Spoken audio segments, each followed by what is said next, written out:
ఓం మహాగణాధిపతయే నమః. ఓం గురుభ్యో నమః.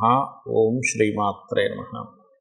పరమేశ్వర స్వరూపమైనటువంటి జ్యోతిష, వాస్తు మరియు ఇతర అనేకమైనటువంటి శాస్త్రములను మనకు అందించినటువంటి మహర్షులకి నమస్కారం. హయగ్రీవ హయగ్రీవ హయగ్రీవేతియో వదేత్తస్య నిస్సరతే వాణి జన్మకన్యా ప్రవాహవత్. అరుణాం కరుణాతరంగితాక్షీం ధృతపాశాంకుశపుష్పబాణచాపాం అనిమాదిభిరావృతాం మయూకైః అహమిత్యేవ విభావయే భవానీం. శ్రీమాత్రే నమః.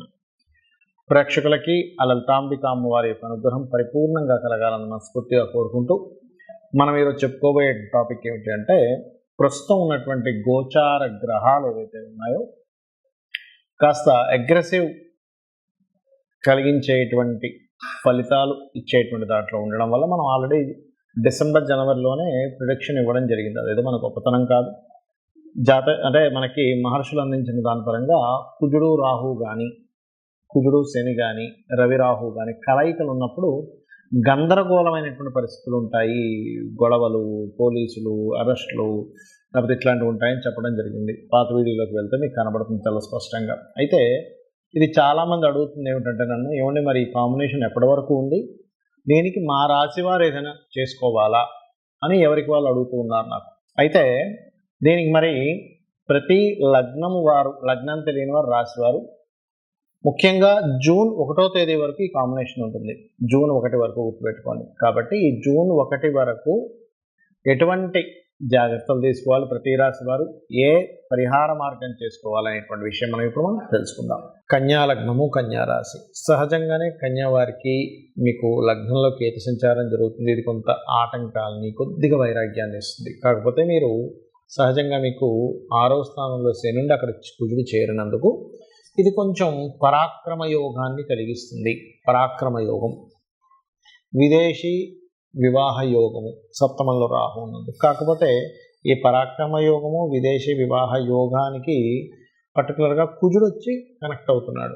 ఈ కుజుడు కనెక్ట్ అవ్వడం వల్ల ఏంటంటే, కొద్దిగా ఈ వివాహ యోగ సంబంధించిన విషయంలో దాదాపుగా ఏప్రిల్ 15వ తేదీ నుంచి జూన్ 1వ తేదీ వరకు ఈ కుజుడు రాహు సప్తమంలో కలుస్తున్నాడు. కాబట్టి వివాహ నిర్ణయాలు కావచ్చు, ఫారెన్ ఫండ్స్ తీసుకునేటువంటి విషయంలో కావచ్చు, ఫారెన్లో ఉండేటువంటి వారు ఎవరైనా మీతో పార్ట్నర్షిప్గా అవుతాను అనుకునేటువంటి విషయంలో కావచ్చు, ఫారిన్ కంట్రీస్లో ఉండేటువంటి వారితో వివాహ సంబంధాలు కుదుర్చుకునేటువంటి విషయాల్లో కావచ్చు, ఇప్పుడు కొన్ని కంపెనీస్ నుంచి కొన్ని డీల్స్ కుదుర్చుకొని అక్కడ మనీ పే చేసి అక్కడ నుంచి ఏదైనా ప్రోడక్ట్ రప్పించుకుందామని, ఇట్లాంటి డీల్స్ ఏమున్నా కూడా కాస్త జాగ్రత్తగా మీరు ఎటువంటి వాటితో డీల్స్ కుదుర్చుకుంటున్నారు అనేటువంటి దాన్ని కంప్లీట్గా మీరు అవగాహన తెలుసుకొని మీరు అడుగు ముందుకు వేయండి. ఎందుకంటే థర్డ్ లార్డ్ అంటే 3వ స్థానం అనేటువంటి డీల్స్ సంబంధించినటువంటి స్థానం. కాబట్టి ఆ డీల్ రిలేటెడ్ కారకుడు వెళ్ళి పాపగ్రహాలతో కలుస్తున్నాడు.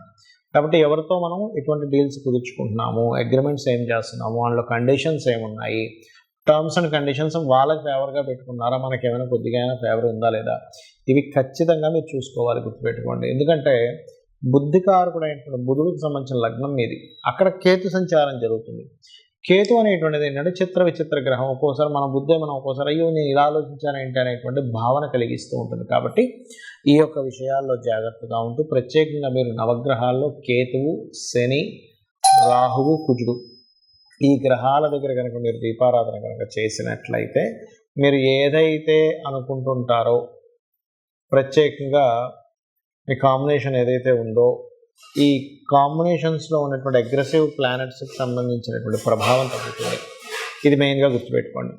అలాగే ఈ గ్రహాల దగ్గర దీపారాధన చేయడము, మరియు వీలున్నంత మట్టుకు మీరు ఏంటంటే అప్పులు ఇవ్వడం తీసుకోకపోవడం కూడా మంచిది. ఎందుకంటే 6వ స్థానంలో ఉండేటువంటి గ్రహస్థితి ఏంటంటే రుణాలని కూడా చెప్తుంది. రుణాలు లేనట్లయితే కొంచెం సిబ్లింగ్ వరుస వాళ్ళతో అనవసరమైనటువంటి ఘర్షణ వాతావరణము, ఎందుకంటే శని కుజులు కనుక 6లో ఉన్నాడు అనుకోండి, కొంత ఘర్షణ వాతావరణం కూడా ఇస్తూ ఉంటుంది. కాబట్టి ఇటువంటి వాటికి కాస్త దూరంగా ఉంటూ నిత్యము కాలభైరవ అష్టకం చదువుకోండి, లేదా దుర్గా అష్టోత్తరం చదువుకోండి. అన్ని విధాలా మీకు బాగుంటుంది. చాలామంది నన్ను అడుగుతున్న విషయం ఏంటంటే, ఉగాది రోజు ఏం చేసుకోవాలి అని అడుగుతున్నారు చాలామంది. అంటే ఏ దేవత ఆరాధన చేసుకోవాలి, ఎలా ఉండాలి, అసలు ఉగాదికి ఏమిటి అని. ఒకటే గుర్తుపెట్టుకోండి, ఎప్పుడు కూడా మనకి ఉగాది వచ్చింది అంటే ఆ రోజు నుంచి మీ యొక్క ప్లానింగ్స్, నేను ఫలానాది నేను స్ట్రిక్ట్గా పాటిస్తాను, నేను ఫలానా కొన్ని నిర్ణయాలు తీసుకుంటాను అనేటువంటిది తీసుకోవాలి. ఎప్పుడు కూడా చాలామంది జనవరి 1 నుంచి తీసుకుంటారు. ఇంగ్లీష్ దీని పరంగా తప్పేం కాదు. బట్ ఇక్కడ మనకి ప్రకృతి పరంగా అనేకమైన మార్పులు ఉగాది అంటే జనవరిలో ఎటువంటి మార్పు ఉండదు. కాకపోతే ఏంటంటే అలవాటు పడిపోయాం మనం జనవరి నుంచి డిసెంబర్ ఈ ఇయర్ ఎలా ఉంటుంది అనేటువంటిది. రైట్. అయితే మీరు తీసుకునేటువంటి నిర్ణయాన్ని భగవంతుల ముందు కూర్చొని సంకల్పం చేసుకుని, స్వామి లేదా అమ్మవారు అయితే అమ్మవారు, స్వామి అయితే స్వామి ముందు కూర్చొని, ఈశ్వరుడే అనుకోండి, నారాయణుడే అనుకోండి, కూర్చొని నేను ఈ రోజు నుంచి నేను ఫలానా వ్యసనాలు ఏమైనా ఉంటే వదిలేస్తున్నాను, ఏదైనా కామక్రోధాది సంబంధించిన వికారాలు ఉంటే నేను వదిలేస్తున్నాను. ఎందుకంటే నేను ప్రత్యేకంగా క్రోధ సంబంధించిన ఎందుకు చెప్తున్నానంటే ఈ క్రోధీనామ సంవత్సరం అంటారు. అంటే ఏమిటి, ఒకరి మీద ఒకరు ద్వేషాలు, కోపాలు, గొడవలు ఇవి ఇచ్చేటువంటి సంబంధం ఉంటుంది. బికాజ్ ఆఫ్ ఈ ఉగాది మంగళవారం వస్తుంది. మంగళుడు అంటే కుజుడు. కుజుడు సహజంగానే ఉగాది వచ్చే సమయానికి పాపగ్రహాలతో కలిసి ఉంటున్నాడు. కాబట్టి ఒకరి మీద ఒకరికి కోపాలు, ద్వేషాలు, గొడవలు ఇవి ఎక్కువగా ఉండే సంవత్సరం అంటారు. అందుకని వీలున్నంత మట్టుకు ఈ సంవత్సరం అంతా కూడా చండీ హోమం చేసుకోవడం కానీ, లేకపోతే మీరు శివ అభిషేకం చేసుకోవడం కానీ, ఏమంటే నువ్వు పలానా దగ్గర చేస్తున్నారు వెళ్ళాలంటే వెళ్ళండి, లేదు అలా కాదు ఇంట్లో కూర్చొని నాకు చేసుకునే స్తోమతం చక్కగా ఇంట్లో కూర్చొని చేసుకోండి. అభిషేకం కానివ్వండి, హోమం కానివ్వండి, ఏదైనా కానివ్వండి. మరి అది చేసుకోలేని స్థితిలో ఉన్నానండి, నాకు ఎలాగా, నాకు అన్ని డబ్బులు నేను కట్టలేను, చాలా కాస్ట్కి సంబంధించినవి, ఏమీ టెన్షన్ పడద్దు. చక్కగా ధ్యానంలో కూర్చొని మీరు హోమం చేస్తున్నట్టుగా ధ్యానంలో ఉండండి. ఆటోమేటిక్గా హోమం చేసిన ఫలితం అంటే మీరు స్థితి కట్టలేని స్థితిలో ఉన్నవారు, ఆల్రెడీ ధనం ఉంది, బోర్డు వేలు లక్షలు సంపాదిస్తున్నాను, నేను అలా కూర్చుంటానంటే కాదు. ఎందుకంటే మీ వల్ల నలుగురికి ఉపయోగం ఉండాలి కాబట్టి ఆ రకంగా ఒకటి చేసుకోండి. అలాగే ఉగాది రోజు ఖచ్చితంగా మీరు ఆలయానికి వెళ్ళడం నేర్చుకోండి. ఉగాది పచ్చడి ఎలాగో ఇంట్లో చేసుకుంటాం, ఇంట్లో పూజ చేసుకుంటాం, ఆలయానికి వెళ్ళడం, ఏదైనా ఒక మంచి పూజ చేయించుకోవడం ఏమవుతుందంటే ఆ రోజు నుంచి మీ యొక్క అభివృద్ధి అనేటువంటిది బాగుండడం జరుగుతుంది. ఆ యొక్క క్రతువు ఏదైతే మీరు ఇంట్లో సత్యనారాయణ వ్రతమే అనుకోండి, చండీ హోమమే అనుకోండి, అభిషేకమే అనుకోండి, లేకపోతే ఓ 10 మందికి చక్కగా అన్నదానమైనా చేయొచ్చు. అంటే ఒక మంచి పని మీ వల్ల 10 మంది పేదలకి ఆకలి తీరింది, ఇది ఒక పుణ్యంగా మారుతుంది.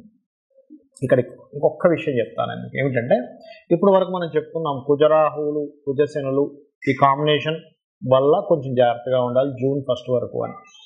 అయితే దీనికి పర్టికులర్గా ఏంటంటే ఈ కాంబినేషను వల్ల మీ పర్సనల్ చార్ట్లో కూడా ఇటువంటి కాంబినేషన్ ఏదైనా ఉంటే, అంటే మీ జాతకంలో శని కుజులు కలిసి ఉన్నారండి, శని రవి కలిసి ఉన్నారు, లేదా రాహు రవి కలిసి ఉన్నారు అన్నప్పుడు మీ జాతకంలో చూసుకుంటే కనబడుతుంది. అలాంటి వారు మరింత జాగ్రత్తగా ఉండండి. ఎందుకంటే ఎనర్జీ జాతచక్రంలో ఏ ఎనర్జీ ఉందో మనకి మన ఖగోళంలో అంటే గోచారంలో కూడా ఆ ఎనర్జీ ఫామ్ అయి ఉంది. అప్పుడు ఏమవుతుంది, సేమ్ ఎనర్జీ మన జన్మజాతకంలోని గోచారంలో ఫామ్ అయినప్పుడు ఆ ఎనర్జీస్ పెరుగుతాయి. అంటే అలాంటి వాళ్ళు ఎటువంటి జాగ్రత్తలు తీసుకోవాలో చెప్తాను. కోపం పెరుగుతుంది తెలియకుండా, మనిషికి చిన్న చిన్న విషయాలకి కోపగిస్తూ ఉంటాడు. దాన్ని కొంచెం అర్థం చేసుకొని దాన్ని తగ్గించుకోండి. అలాగే రెండవది ఏమిటంటే కొంచెం బీపీ లెవెల్స్ ఉన్నటువంటి వారు కొంత జాగ్రత్తగా ఉండండి. మీ జన్మజాతకంలో కనుక స్మూత్ అంటే కూల్గా ఉండేటువంటి స్వభావం ఉన్న గ్రహాల యొక్క దశలు కనుక నడుస్తున్నాయని కూడా అప్పుడు ఏమీ కాదు. అంటే ఎవరు బుధదశ కానీ, శుక్రదశ కానీ, గురుదశ కానీ, చంద్రమహర్దశ కానీ ఇలాంటి దశలు నడుస్తుంటే ఏమీ అవ్వదు. అలా కాకుండా లేదండి మాకు కుజదశ నడుస్తుంది, శని మహర్దశ నడుస్తుంది, రాహుదశ నడుస్తుంది అంటే అగ్రెసివ్ కలిగించే దశలు నడుస్తూ అవి పర్టికులర్గా లగ్నానికో, షష్టమ స్థానానికో అంటే 6వ స్థానానికో, 8వ స్థానానికో ఇలా కనెక్టివిటీస్ ఉన్నప్పుడు మాత్రం కొంచెం ప్రతి విషయాన్ని మీరు మాట్లాడేటప్పుడు కానీ కొంచెం జాగ్రత్తగా ఉండండి. అంటే గోచారంలో ఈ గ్రహాల యొక్క స్థితి ఉన్నప్పుడు మీ జన్మజాతకంలో ఆ దశలు నడిచేటప్పుడు అది కోరిలేట్ అయి దాని ప్రభావం పెరుగుతుంది. దీనికి ఏమిటి రెమెడీ, చాలా సింపుల్. చక్కగా శివాలయానికి వెళ్ళాలి, అభిషేకం చేసుకోవాలి, లేదా మీకు దగ్గరలో గోశాల ఏదైనా ఉంటే గోశాలకు వెళ్ళాలి, చక్కగా గోవుకి బెల్లము, క్యారెట్స్ తినిపించండి. సాక్షాత్ అమ్మవారిని చూశాననేటువంటి భావనతో గోవుని చూడండి, గోవుకు తినిపించండి. మైండ్లో ఫిక్స్ అవ్వండి, నేను చక్కగా రెమెడీ చేసుకున్నాను, నేను చక్కగా గోవుకి తినిపించాను, నేను అభిషేకం చేసుకున్నాను, నేను క్లియర్. ఫస్ట్ మీరు ఈ రకమైనటువంటి మైండ్ సెట్తో ఉండాలి. అప్పుడు ఏమవుతుందంటే మీ జన్మజాతకంలో ఎటువంటి దోషం ఉన్నా, గోచారంలో ఎటువంటి దోషాలు ఏర్పడినా ఏమీ అవ్వదు.